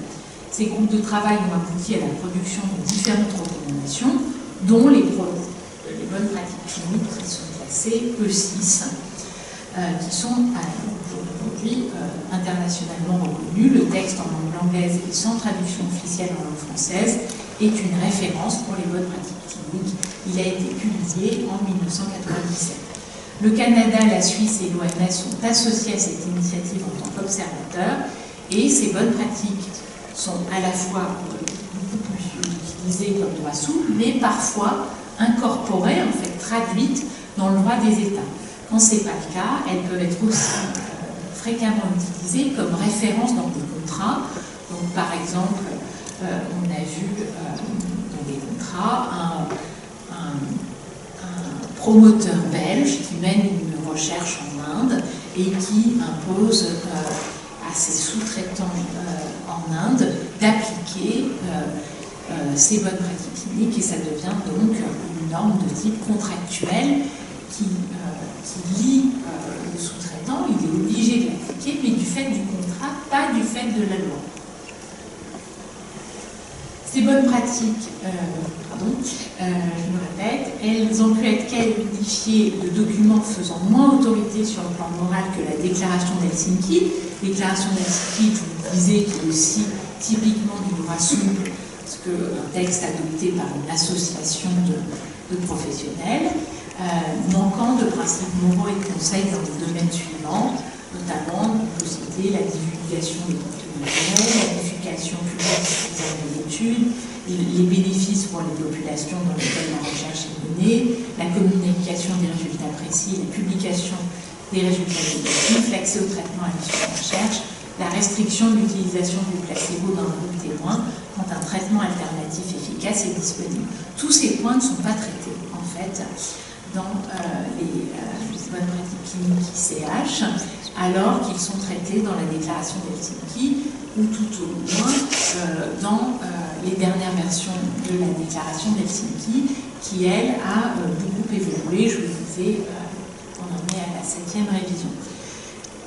Donc ces textes se complètent d'une certaine manière, et c'est beaucoup le cas dans notre domaine. C'est un patchwork, un millefeuille de textes, et c'est pas facile, on va dire, pour les chercheurs et pour les médecins de s'y retrouver dans tout ça. Mais ces textes ont en même temps réellement autorité, et parfois c'est flagrant et vraiment très intéressant d'un point de vue juridique, plus autorité que des textes légaux. Pourquoi je dis ça? Parce que dans une communauté professionnelle, ça peut être très problématique d'avoir violé un texte de droit souple qui est en quelque sorte la norme de la profession. Porter atteinte à la déclaration d'Helsinki peut être considéré dans le milieu des médecins comme une atteinte très très grave, alors même que bien souvent une loi va être moins connue. Et il ne faut pas oublier aussi qu'il y a bien des pays où il n'y a pas de loi, il n'y a pas de texte contraignant dans ces domaines. J'ai été formatrice pour l'OMS des autorités compétentes en Afrique, donc des équivalents de notre ANSM, qu'on appelait avant l'AFSAC, qui est l'autorité compétente qui régule le médicament et les essais cliniques en France. Eh bien, il y a bien des pays africains où l'autorité compétente équivalente est composée d'une à deux personnes qui n'ont aucun bagage juridique et qui n'ont pas de texte à appliquer. Parce qu'il y a des pays où il n'y a pas de loi sur la recherche, où il n'y a pas de code de la recherche, où il n'y a pas l'équivalent de la loi, de la partie du code de la santé publique consacrée à ces sujets. Parfois, c'est anecdotique, mais parfois, très surprenant. Parfois, ils transposent tout simplement dans leur droit une loi ancienne. Ainsi, pour donner un exemple, la loi Hurier, dans sa version 88, a été transposée au Sénégal il y a juste quelques années, sans prendre en compte toutes les modifications qu'il y avait eu par la suite. Et donc, maintenant, le Sénégal a une loi sur la recherche, mais ce n'est pas du tout le cas partout. Donc, ces textes de droit souple, peuvent avoir une importance en pratique absolument capitale. Juste pour finir sur la question de la déclaration d'Helsinki par rapport aux bonnes pratiques au BPC ICH, sur l'aspect accès au traitement à l'issue de la recherche et restriction de l'utilisation du placebo, ce sont des points qui ont été ajoutés récemment dans la déclaration d'Helsinki lors des 2 dernières révisions et qui ont donné lieu à beaucoup de discussions et qui ont hérissé certaines sensibilités à tel point que jusqu'aux révisions précédentes, la déclaration d'Helsinki était un texte considéré comme de référence par la FDA, qui est la Federal Drug Administration, qui est l'équivalent de la NSM aux États-Unis, donc leur autorité compétente. Et ce n'est plus le cas aujourd'hui. Ils ne citent plus, ils estiment qu'en fait la déclaration d'Helsinki ne fait plus référence pour ces 2 dernières révisions. Et vous allez voir, quand je vais vous parler des comités d'éthique de la recherche institutionnelle, eh bien, ils permettent de choisir un certain nombre de textes de référence, mais là aussi, la FDA ne permet pas de choisir les dernières versions parce que en désaccord avec ces dernières versions de la déclaration d'Helsinki. Donc là, c'est quand le droit souple se heurte aux autorités et au droit contraignant. Donc en résumé sur ce plan de ma présentation, il faut garder à l'esprit que dans chaque pays, il y a des dispositions législatives spécifiques à la recherche en lien avec la personne humaine, quand elles ont été adoptées, mais qu'au-delà de ces dispositions nationales, quand il n'y en a pas, il existe un certain nombre d'instruments juridiques contraignants, Convention sur les droits de l'homme et la biomédecine, Convention d'Oviedo, son protocole additionnel, ainsi que d'autres à caractère non contraignant, mais généralement acceptés, qui s'appliquent à travers l'Europe et au-delà, et donc il faut les garder en France. Ce qui m'amène à vous parler des chartes éthiques, des codes de conduite. Je peux vous citer en exemple 2 que j'ai été responsable de la rédaction, la charte d'éthique de l'ANRS, la charte d'éthique de l'Institut Pasteur. Plus récemment, on peut citer la charte de déontologie et d'éthique des facultés de pharmacie, ça c'est un joli lapsus, des facultés de médecine et d'odontologie qui à l'origine devait s'appeler charte des facultés de santé, mais les chartes de pharmacie se sont retirées du processus et ont préféré, pour des raisons tout à fait compréhensibles, créer leur propre charte d'éthique. Mais c'est important de savoir que tous ces textes ont au mieux une valeur similaire à celle d'un contrat, si elles ont des signataires, mais qu'elles n'ont pas de valeur contraignante, qu'elles n'ont pas de valeur légale, et que quand ces textes viennent cherchent à modifier les textes légaux, eh bien en pratique, elles ne peuvent pas le faire. Donc une charte qui chercherait à modifier, par exemple, le statut des fonctionnaires, comme c'est le cas de cette charte de déontologie et d'éthique des facultés de médecine et d'odontologie, autant vous dire que ces aspects-là ne sont pas applicables en pratique et qu'il faut rester très vigilant et porter malgré tout, en tant qu'utilisateur, un regard critique sur ces textes d'un point de vue juridique. Il m'est venu qu'il pouvait y avoir un malentendu sur le statut des codes de déontologie, notamment celui des médecins, adoptés par décret, qui ont une valeur réglementaire. Donc ceux-là, bien entendu, ne sont pas dérogations. Il y a d'autres textes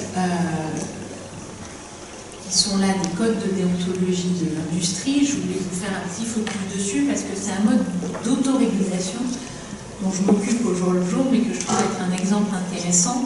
C'est une industrie, il y en a plusieurs, a décidé de s'autoréguler sur certains plans en allant au-delà des droits nationaux et en uniformisant ses pratiques à différents niveaux, au niveau global, au niveau européen et au niveau d'associations nationales, puis au sein des groupes pharmaceutiques, sur différents sujets, par exemple sur les congrès médicaux, ça c'est le bâton de pèlerin. Je parle tous les jours à des sociétés savantes et à des organisateurs de congrès pour leur expliquer qu'il y a certaines choses qui ne peuvent pas être faites par les industriels du médicament sur les éco-direts, parce que les industriels du médicament se sont autorégulés, se sont imposés des textes plus stricts que la loi, notamment, je vous donne un exemple, sur l'interdiction des cadeaux, sur l'interdiction de financer des repas dans les lieux sanctuaires, différentes choses dans des lieux de loisirs. Donc, j'explique tous les jours à des sociétés savantes que c'est non pour des repas dans des 3 étoiles Michelin, des séminaires qui se tiennent à Disneyland Paris, au Futuroscope, des jeux casino, des danseuses à plumes, financés par l'industrie pharmaceutique à la demande des sociétés savantes de médecins pour organiser des événements scientifiques qui sont par ailleurs de grande qualité. Donc ça, c'est un exemple d'autorégulation que les entreprises s'appliquent à elles-mêmes, mais sur une base en fait contractuelle. C'est juste parce qu'elles décident de se les appliquer. Les violations en revanche sont sanctionnées par le comité d'éthique et de déontologie institutionnelle. En France, pour les entreprises médicales, c'est le CODEM que vous pouvez contacter quand vous constatez des violations éthiques et déontologiques par les entreprises médicales. Maintenant, je voudrais faire j'ai plus beaucoup de temps, mais un dernier focus qui me semble très très important, c'est un focus sur les recommandations de l'ICMJE. Et du coup, je n'ai même pas développé ce que ça voulait dire, mais en gros, c'est un groupe d'éditeurs, et pas des moindres, hein, parce qu'on les voit surtout, c'est surtout en bas, mais il y a le New England, le Lancet, PLOS, le JAMA, qui se sont réunis, François Le Maire nous disait qu'ils se sont appelés le groupe de Vancouver, parce qu'ils se sont réunis à la base à Vancouver, et ils ont pris un certain nombre de décisions en tant qu'éditeurs. Décisions, recommandations qui sont suivies par de nombreuses revues non. Il y en a que vous connaissez peut-être mieux, qui sont des recommandations sur la déclaration des biens d'intérêt dans les publications. Mais ils ont dit aussi en 2004 qu'ils ne procéderaient pas à la publication d'articles si les essais cliniques et plus généralement, parce que la définition est assez large, je ne vais pas vous la lire, mais vous la verrez, elle est en dessous. Si les essais cliniques, les recherches dont le chercheur souhaitait publier les résultats n'étaient pas, avant l'inclusion du droit des patients, publiés sur un registre qui était un registre public d'essais cliniques, et donc en faisant une condition préalable à l'essai. Et ce qui est très intéressant, c'est qu'ils ont développé par la suite, par un autre éditorial, un certain nombre, je crois que je me suis trompée, que c'était un éditorial de 2005 et pas de 2015, d'autres conditions indirectes en disant que non seulement ça devait être publié dans un registre, mais un registre qui remplisse 20 points. Et parmi ces 20 points, c'est là que je vais arriver au comité d'éthique institutionnel, la nécessité qu'il y ait eu une revue éthique du projet de recherche, là aussi préalablement à la recherche.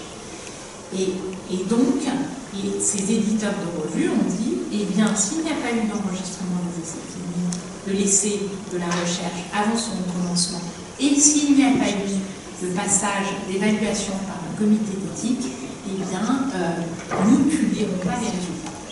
Ce qui est un peu la mort du chercheur dans une société du publish or perish. Cette exigence du passage devant un comité d'éthique de la recherche existe bien entendu dans de nombreux textes. Je vous ai mis la déclaration d'Helsinki qu'il a intégrée dans sa version dès 1975. Mais le fait que ce soit une exigence pour la publication a fait que ce droit mou, souple, non contraignant, qui ne vient pas de l'État, certainement pas, qui n'est pas non plus un traité international, eh bien, a eu un impact majeur, parce que tout d'un coup, les chercheurs se sont dit, mais oulala, je ne vais pas pouvoir publier. Donc, ils se sont tournés, ils ont cherché à enregistrer leur visite clinique, elle est publiée sur un registre public. Il y en a notamment un qui est très très connu, qui est le registre américain clinicaltrial.gov. Et puis, ils ont cherché des comités d'éthique qu'elles soumettent leur projet. Alors, quand c'était des recherches dites levier, recherches médicales qui entraient dans le cadre de la loi, c'était pas très compliqué. De toute manière, à cette date, ils devaient déjà les soumettre à des comités de protection des personnes, les CPP, ex-CCPPRD, qui sont les comités étatiques d'éthique de la recherche en France. Mais tant que c'était la loi Hurier qui était applicable, il y avait toute une série de recherches qu'on ne pouvait pas réglementairement soumettre à ces CPP et qui donc ne pouvaient pas avoir un avis favorable d'un comité d'éthique de la recherche étatique en France. Donc il a fallu trouver des solutions et c'est comme ça que se sont développés les comités d'éthique de la recherche institutionnelle qui nous concernent aujourd'hui à la marge plus que certains sujets liés aux collections d'échantillons biologiques, aux recherches sur données de santé, le comité d'expertise pour les recherches, les études et les évaluations dans le domaine de la santé, dit CERES, qui est l'ex-CCTIRS, que certains connaissent peut-être, n'ayant pas la qualification de comité d'éthique.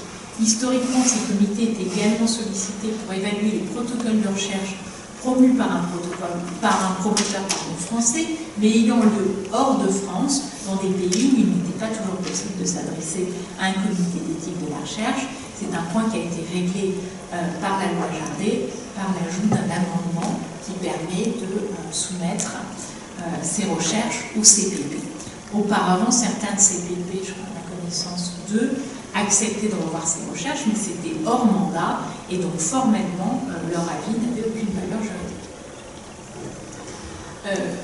Là, je vous ai indiqué la définition du comité d'éthique de la recherche qui est donnée par le Conseil de l'Europe, parce que, inversement, si j'ai toujours compris la nécessité et le pourquoi de l'existence de ces comités institutionnels, j'ai toujours trouvé inquiétant leur développement, parce que souvent, comme ce sont des comités institutionnels et qu'il n'y a pas de cadre unifié dans un pays où on fonctionne beaucoup sur un mode de cadre unifié, eh bien, ces comités ont pullulé et ont été créés au sein de toutes sortes d'institutions, de beaucoup de CHU, d'institutions de recherche aussi.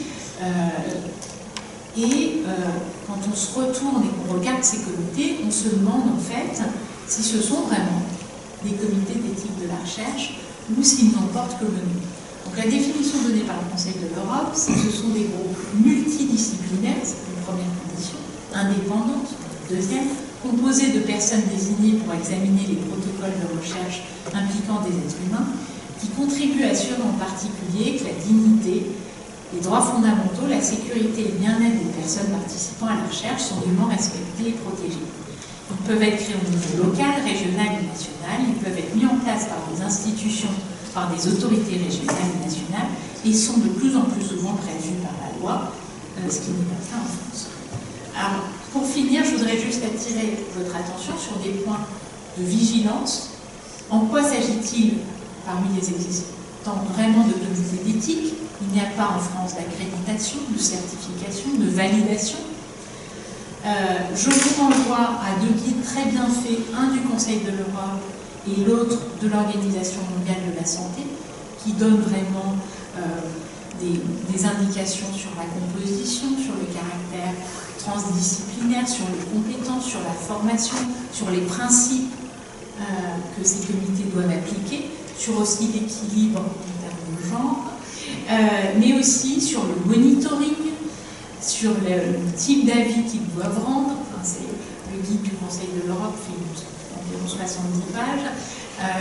Je ne suis pas sûre que ces comités en fait se professionnalisent et se structurent selon les standards internationaux sur ces sujets.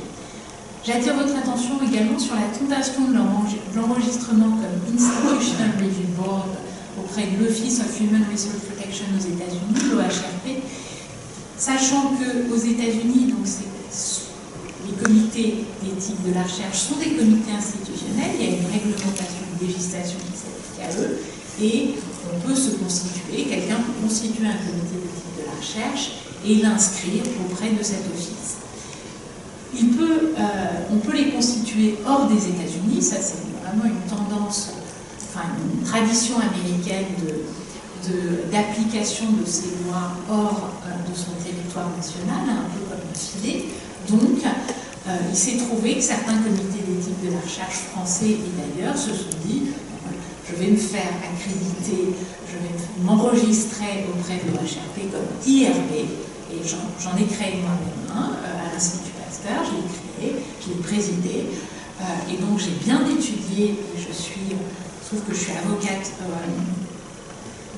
dans un barreau américain, donc j'ai bien étudié les règles applicables, et j'attire votre attention sur le fait qu'il ne suffit pas de s'enregistrer, ça implique derrière d'appliquer le droit américain. Ça implique qu'on peut avoir une inspection de la FDA dans son comité d'éthique, ça implique un archivage, un monitoring, et ça je ne pense pas du tout que les comités d'éthique institutionnels français qui l'ont fait, y compris celui qui œuvre à l'INSERM, qui n'est pas le comité d'éthique de l'INSERM, qui est un autre, l'aient réalisé et applique ces règles. Donc tout ça pose des questions cruciales en termes de moyens, de compétences, de formation, d'indépendance, de monitoring.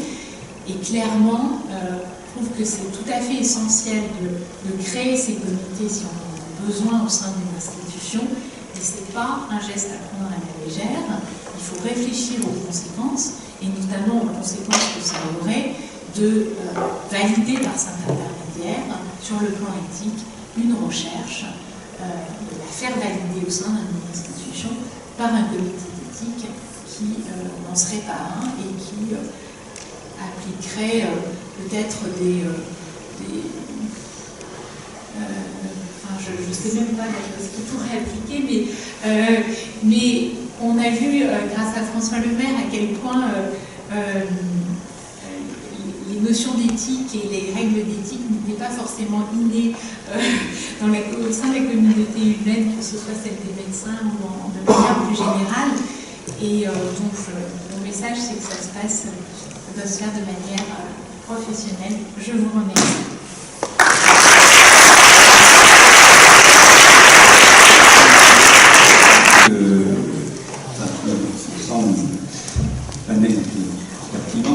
Les dernières diapositives quand on les met en rapport avec l'histoire, ça incite effectivement à la plus grande prudence. Un des dangers, c'est effectivement de faire de la comitologie de façade pour avoir le label pour publier, sans réellement détecter ou voir les problèmes éthiques sous-jacents. Et j'avoue que, pour ma part, c'est un des sujets qu'on a effectivement à l'INSERM, c'est un des sujets, j'ai accepté le bébé parce que j'avais les challenges qu'on va avoir dans cette maison. Et j'y rajouterai une dernière chose que je pense ni le législateur ni les instances internationales n'ont encore pris en compte, c'est le volume et la cible des sujets et des dossiers à analyser. Donc, est-ce qu'il faut analyser tous les mémoires de Master 1, de Master 2, de sage-femme, d'orthophonie, thèse de médecine? Donc il y a aussi cette question qui est le périmètre de la recherche, que là on a bien vu historiquement, on a confié entre les mains des seniors, des institutionnels. Il y a toute cette recherche à ce jour encore invisible qui peut poser un nombre de questions éthiques, on sait avec notre doyen, parce que de temps en temps on frémit sur certains projets, comme ça sur la table qu'on va passer. Donc voilà, les questions que vous avez soulevées sont évidemment d'actualité, c'est aussi la raison pour laquelle on vous a invité, on vous en remercie encore. Et puis dernière petite question, puisque je sais que je suis là-haut, il y a l'interface aussi qui va être compliquée entre CPP et ce type d'instance. C'est-à-dire autour de la qualification de la recherche. On sait bien que là aussi la compétence va être importante parce que, sans le vouloir, certains pourraient préférer peut-être un comité local plutôt qu'un CPP tiré au sort. Voilà. Non, mais je sais que c'est pas possible, François, mais je fais une espèce de prévention active pour dire qu'il va falloir être extrêmement vigilant quand on a un comité local en charge, d'être sûr que ne s'agit pas de nous fournir un bébé qui n'est pas de notre ressort. Donc voilà, je lance un peu le débat derrière ces questions parce que je pense que vous en avez plein d'autres. Et pour dire que la régulation éthique de la recherche, c'est un champ donné qui va nous occuper un certain nombre d'années. Moi, j'aimerais bien répondre tout de suite, quand même si la salle doit s'exprimer. Et en fait, je m'intéressais au doyen en définitive. Ce qu'il dit est très très inquiétant quand même. On n'a pas à choisir son comité, aller ou au CPP ou au comité local. Le CPP doit voir tous les projets, y compris les questionnaires, qui sont dans le champ de la loi Jardé. Donc ça concerne la recherche non interventionnelle essentiellement, le reste est clé. Et dans la recherche non interventionnelle, il y a beaucoup effectivement de mémoires, de thèses de médecine générale, qui sont des questionnaires, mais dont beaucoup ne concernent pas forcément des sujets de santé. Beaucoup concernent les soignants, et c'est leurs conditions de travail, c'est le burn-out, tout ça c'est hors champ de la regarder. Et donc ceux-là peuvent aller à un comité local. Mais ils ne sont pas à choisir. Le cas de Jardin. François, tu sais que je suis d'accord, mais je montrais la tentation, et moi je préfère évoquer la tentation parce qu'on a présent. Et puis il y a un deuxième niveau qu'il faut quand même débattre aussi dans la salle, et je ne sais pas comment y répondre. C'est que ça veut dire que donc l'ensemble d'un certain nombre de thèses qui passaient par des questionnaires, qui sont des questionnaires non pas destinés potentiellement à des patients, doivent désormais passer par un CPP. Ce qui risque de changer complètement la perspective de travail qu'on va donner à des thésards, parce que soyons clairs, si on sait que pour des thèses de médecine qui se déroulent en 4, 5 mois ou 6 mois, on le sait tous, le passage dans le CPP devient obligatoire et est devenu obligatoire pour certains sujets, on changera la façon de travailler, de donner les sujets, au risque sinon de ne pas respecter la loi. Oui, alors je vais aussi répondre à ça. D'abord, quand on regarde, parce que j'ai été sollicité par la conférence des doyens d'une part, et par surtout les enseignants de médecine générale, qui sont ceux que ça concerne le plus. Et quand on regarde les thèses de médecine, ça concerne aussi les mémoires de kinés, d'orthophonistes, etc.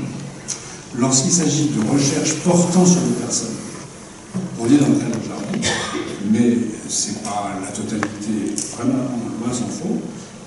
Pour les thèses de médecine, il y a beaucoup de rétrospectives. On n'est pas dans le cadre du tout à ce moment-là. On est dans le cadre CNIL, CRS. Et donc, quand on a éliminé tout ça, et je pense aux sciences humaines et sociales, aussi sociologie, psychologie, etc., pour lequel tout le cadre n'est pas médical ou biologique.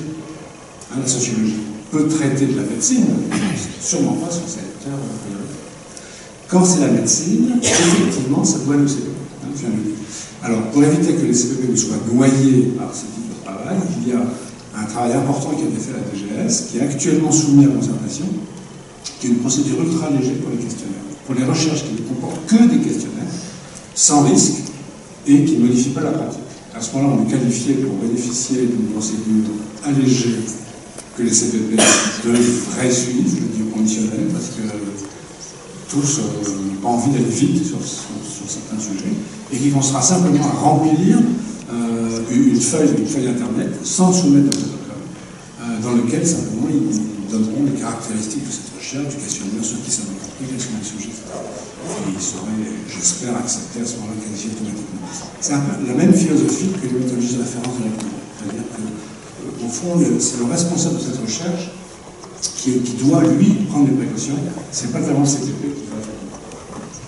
Mais ça, c'est un texte, deux textes, à vrai dire, c'est deux arrêtés qui sont encore en conservation et qui, j'espère, vont sortir pire au début de l'année prochaine. Bon, à ce type de composition, on essaie d'éviter l'endogamie. En revanche, il y a un dernier point qui mérite quand même débat, qui est, à mon avis, insoluble, mais je le pose au collectif, qui est quand même la capacité de tout embrasser. C'est-à-dire à partir du moment où on dit qu'on va avoir 200 ou 300 mémoires, on va réfléchir à comment on peut faire ça, mais quand tu mettais la dernière diapositive, en France on met rarement moyens, objectifs, on aime bien créer des usines à gaz et on ne se pose jamais la question de comment on fait.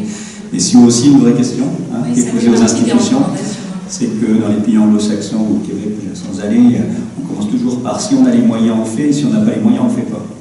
Et en France on dit on va quand même faire ça avec les moyens. Donc voilà. Il y a aussi cette hiérarchie, il va falloir qu'on trouve une gradation fine, donc l'idée aussi d'avoir des dossiers allégés, pour que les gens nous soumettent un synopsis assez bref de leur projet, enfin des choses qui peuvent être lues en 3-4 pages, c'est pas pareil que de recevoir des dossiers de 35 pages. Donc on a tout à imaginer, je crois, autour de ces comités. Et dernière petite chose, j'ai quand même rebondi sur un truc parce que vous n'avez pas complètement creusé, donc comme j'aime bien, vous connaissez François Titillier. On a dit, il y a enseignement CC-TIR, c'est vraiment CRS, mais Ingrid a dit, mais c'est pas un comité d'éthique. Donc c'est-à-dire, on publie comment dans ces cas-là, à l'international? Ça sera vu comment?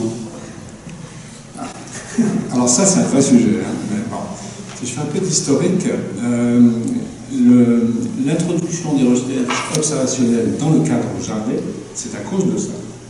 C'est en fait parce que de 2004 à 2012, les chercheurs eux-mêmes ont eu ces problèmes de publication, on leur demandait un avis éthique, et le CC-TIR, ce n'était pas une instance éthique. Et donc c'est pour ça, initialement, que la loi Jardé a inclus, a incorporé les recherches observationnelles, pour assurer un cadre éthique. Alors maintenant, il reste tout de même les recherches qui vont continuer à aller au CRS, au SNDF, les recherches qui ne portent que sur les données, l'interrogation des bases de données, des bases administratives, etc. Et là se pose le problème de la valeur éthique ou non éthique du CC-TIR. Alors je ne sais pas si certains de vous sont membres du CC-TIR parce qu'ils ne sont pas tous parisiens. Bon. Et si vous avez lu le rapport de l'IGAS sur l'affaire sur les CPP, il y a déjà 3 ou 4 ans, il était dit que ce problème était tellement important qu'il fallait que le CC-TIR devienne une instance éthique. Et il proposait de le rebaptiser, c'était assez amusant, de le rebaptiser comité éthique de je ne sais pas quoi, des études, etc. Et on leur a fait remarquer qu'il ne suffisait pas de changer le titre, il fallait aussi changer la composition. On a insisté sur le pluridisciplinaire qui est évidemment essentiel, mais le CC-TIR, ça n'est que des méthodologistes, statisticiens, INSERMiens. Il n'y a pas une seule personnalité non scientifique, issue de la société civile, ou juriste, ou éthicien, etc. Et ils se sont posé la question, moi je connais bien le ministère, le président, on en a parlé, ils se sont posé la question dans leur refondation, en passant de CC-TIR à CRS, ils ont changé certaines règles, et ils se sont posé la question, est-ce qu'on va incorporer des non-scientifiques? Et je peux vous dire que la réponse a été non. On n'en veut pas. Voilà, hein. On est entre nous, mais on ne veut pas d'autres personnalités. Et alors, quand on pose la question à Jean-Michel, mais alors, quel est finalement le statut, enfin, comment il faut faire pour avoir une valence éthique pour ces recherches qui n'iront pas au CPP? La réponse est, que je trouve un peu curieuse, mais la réponse est, mais c'est pas le CC-TIR lui-même qui a une valence éthique, mais la CNIL, c'est quand même à ça que ça sert. C'est leur réponse. En disant la CNIL, finalement, c'est l'institution française qui vérifie que... Voilà, c'est ça la réponse. Mais c'est en tout cas une des raisons pour laquelle beaucoup de chercheurs qui font, par exemple, une recherche uniquement portant sur les données, vont tenter d'aller au CPP pour avoir cette valeur qui leur permettra de... Et les CCPP refusent en disant non, attention, c'est pas notre mission. Est-ce que ça a pu être du coup la mission des comités d'éthique locale? En fait, c'est ce que j'ai essayé de dire. Bien sûr. Voilà. Non, mais ça, on avance quand même. Il faut les maintenir. Oui, c'est pour ça que je disais qu'ils étaient nécessaires, et c'est exactement ce que j'ai essayé de dire. Il y a un domaine qui est le repérage de la dangerosité. Donc en fait, c'est la question scientifique qui pose une question éthique, c'est ça? Et la question, là, qui est pour moi typiquement une question de comité d'éthique, c'est ce qu'il est éthique de faire ce type de recherche. Et que la question éthique pose ce type de recherche. Ça, c'est, enfin, je pense sous contrôle de François, c'est pas une question CPP. Mais ceci dit, il y a eu un grand débat historique, c'est-à-dire est-ce que les CPP doivent quand même avoir une vision de comité d'éthique, c'est-à-dire au-delà de la question de la protection des personnes, et de dire, nous, on n'accepte pas ce type de recherche parce qu'elle pose des questions d'éthique à la société. Et l'INSERM s'est positionné là-dessus, en tant qu'institut. Elle a dit, nous, on fera passer certains de nos projets de recherche par le comité d'éthique institutionnel, même si après, ils devraient passer devant un CPP pour savoir si, en tant qu'institution INSERM, on cautionne certains types de recherche. Je ne sais pas si je réponds, mais c'est une articulation de débat. Il y a d'autres personnes qui ont dit historiquement que les comités et les CPP devraient d'abord faire de l'éthique sur l'intentionnalité de la recherche avant de poser la question de la protection des personnes. Et tout le monde n'est pas d'accord sur ce sujet. Pas non, oui. Et enfin, moi j'ai compris que votre question portait aussi sur la répartition des tâches entre ce qui relève de l'évaluation de la NSM et ce qui relève de l'évaluation du CPP. Donc après il y a la théorie et puis il y a la pratique.